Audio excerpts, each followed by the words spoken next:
Eu já começo fazendo a pergunta de milhões. O que é que a gente tem que fazer para conseguir cumprir todos os nossos compromissos ao longo do dia? Vou te dar o tempinho da vinheta para você pensar e me dar a resposta. Roda a vinheta aí.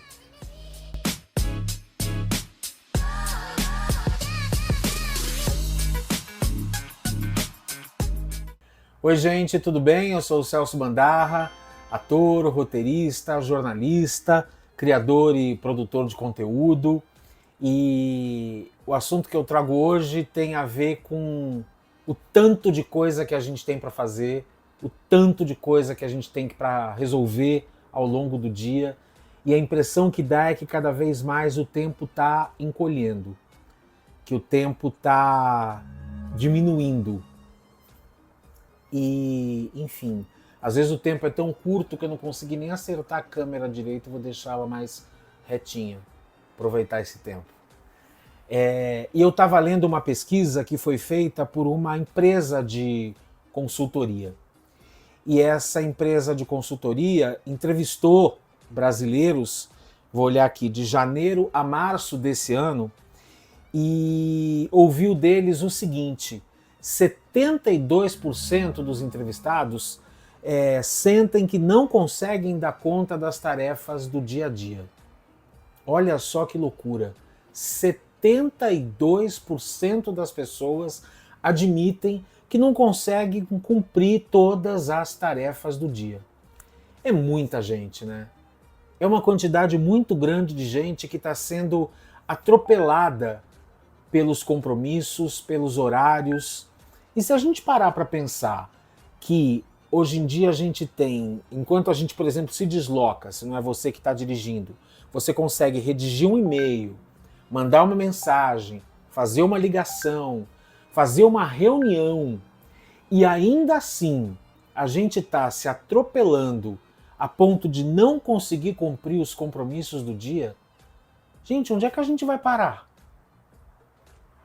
Onde é que a gente vai parar? O negócio é rever realmente esses tempos, o tempo que a gente destina para as coisas, e como eu bato sempre na mesma tecla, em que momento você está olhando para a sua saúde mental nessa história, né?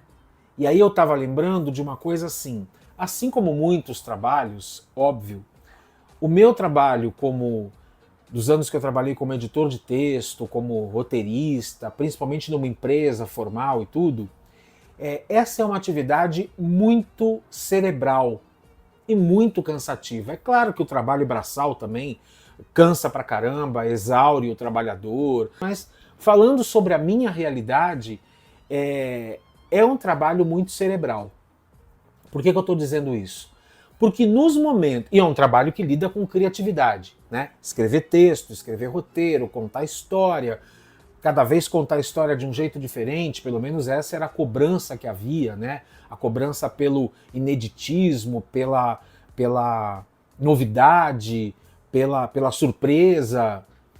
Mas, de novo, por que eu estou lembrando desse meu período profissional? Porque todas as vezes em que acontecia, isso era muito raro, tá? Isso era muito raro. Mas todas as vezes em que o trabalho dava uma arrefecida, que diminuía um pouco, você tinha ali um intervalo, um gap entre uma coisa e outra que chegava para editar, todas as vezes em que eu consegui ficar um tanto de tempo sem trabalho, sei lá, às vezes 5 horas, 4 horas, um dia, no máximo, porque não passava disso, eram os momentos em que o tal do ócio criativo estimulava a minha imaginação, a minha criatividade. Era nesses momentos em que eu conseguia pensar em coisas novas, em ideias novas, porque eu tinha tempo. Tempo dentro do meu trabalho para dedicar ao ócio, o que é uma coisa que me parece que as empresas brasileiras veem com muito maus olhos. Né? Como se dissesse assim, estou pagando para o cara não trabalhar, estou pagando para o cara descansar.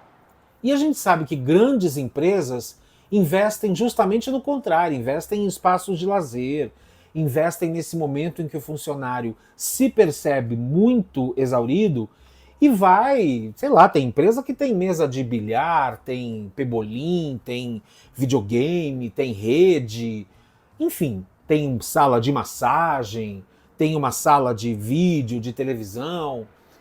Então eu me lembro dessa sensação de repente estar um pouquinho mais descansado, com a cabeça um pouco mais fresca e dizer assim, nossa, poxa, podia na próxima edição colocar isso em prática. Então assim, diante desse número, 72% dos entrevistados dizerem que não conseguem cumprir as tarefas do dia, eu fico pensando que tarefas são essas. Se de repente a pessoa deixou de fazer uma faxina, que é importante, claro, fazer uma arrumação no seu armário, ou ela deixou de ir a uma consulta médica. Ou ela, como eu, por exemplo, fiz muitas vezes, desmarcou a sessão de terapia. Eu já desmarquei muitas vezes as minhas sessões de terapia por causa de trabalho. Eu muitas vezes fazia, uma época muito cedo, a terapia. Eu ia primeiro na terapia, porque senão eu não ia conseguir sair. O meu jeito de conseguir fazer terapia era esse. Eu marcava muito cedo, ia primeiro na terapia e depois eu me internava no trabalho e saísse a hora que o arroz secasse, como dizia uma amiga minha do trabalho. Às vezes eu virava para ela e dizia assim, até que hora você vai hoje? Ela falava, até o arroz secar. Então assim, o quanto é necessária essa pausa, né? Tem outros números aqui que são interessantes. Muita gente disse também nessas entrevistas, à medida que eles foram fazendo outras perguntas, que está desacelerando. Entre os entrevistados, 64% se afastaram das redes sociais, olha só o motivo, por cansaço. Vou repetir, 64% dos entrevistados se afastaram das redes sociais por cansaço. 58% dos entrevistados evitam lugares cheios. É uma coisa que a mim particularmente cansa muito. E me toma tempo. Até eu conseguir concatenar as minhas ideias, seja um supermercado, seja uma loja, seja um evento. Então, assim, 58% estão evitando lugares cheios. E 47% dos entrevistados procuram momentos de silêncio e solidão como forma de autocuidado. Isso, para mim, também é fundamental. Eu sou aquela pessoa que tem uma bateria social programada para durar o estritamente necessário. Eu adoro conversar, eu adoro estar com gente, eu adoro conhecer gente nova, mas ao mesmo tempo eu preciso desses momentos de silêncio e solidão como forma também, como diz aqui, de autocuidado. Tem mais um número. 55% dos entrevistados reduziram compras por impulso e quase metade tem recusado mais compromissos sociais. Compromisso social é um negócio também que eu, quando não tenho, eu confesso a vocês que eu comemoro. Eu comemoro. Eu tenho um amigo que é muito organizado, nem acho que seja uma coisa tão ligada a signo, enfim, mas ele é um virginiano, para quem conhece de astrologia, nato. Ele é um virginiano nato. E ele me liga às vezes na segunda ou na terça, querendo saber o que a gente vai fazer no sábado, ou me convidando para alguma coisa no sábado. É óbvio que quando é alguma coisa que você tem que comprar, reservar, pedir, tem que ser feita com antecedência. Mas eu, no geral, eu falo assim para ele, deixa chegar lá para quinta-feira, para saber se eu vou ter bateria social para sair no sábado ou no domingo. E é isso, você vê, 55% dos entrevistados têm recusado mais compromissos sociais. Eu sou essa pessoa, já recusaria por natureza,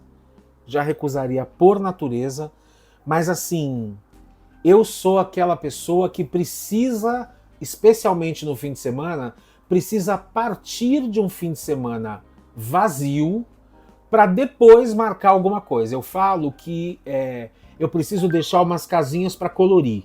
umas casinhas de compromisso no sábado e domingo para colorir. E aí, quando eu acordo no sábado, se for um compromisso em que é possível você decidir na hora por ele, eu adoro fazer isso, porque aí é na hora que eu decido se eu tô com energia para ir ou não. E esse meu amigo não, ele já quer planejar, mesmo quando às vezes não é alguma coisa que precisa ser comprada, marcada, reservada. E eu tô nessa pegada. Eu às vezes não consigo cumprir todas as minhas tarefas do dia e eu tenho cada vez mais me preservado e diminuído a quantidade de compromissos sociais. E vocês? Como é que vocês estão lidando com essa questão do tempo? Vocês conseguem se organizar? Vocês conseguem fazer um planejamento? Vocês são dessas pessoas que falam, não, terças e quintas é isso, quartas e sextas é isso aqui, sábado de manhã é para fazer tal coisa, ou não? Ou vocês também têm sido atropelados pelo que a gente parece tá vivendo como um encolhimento do tempo que a gente tem para fazer as coisas? Me digam aí, comentem. Adoro quando vocês comentam, falo sempre isso e vou sempre repetir. Adoro quando vocês contam as experiências de vocês, como é que vocês veem esses assuntos que eu trago aqui. Então me falem sobre essa questão do tempo. Curtam, compartilhem, não esqueçam de acionar aí o sininho das notificações, tá bom? Um beijo para vocês e até a próxima. Tchau, tchau.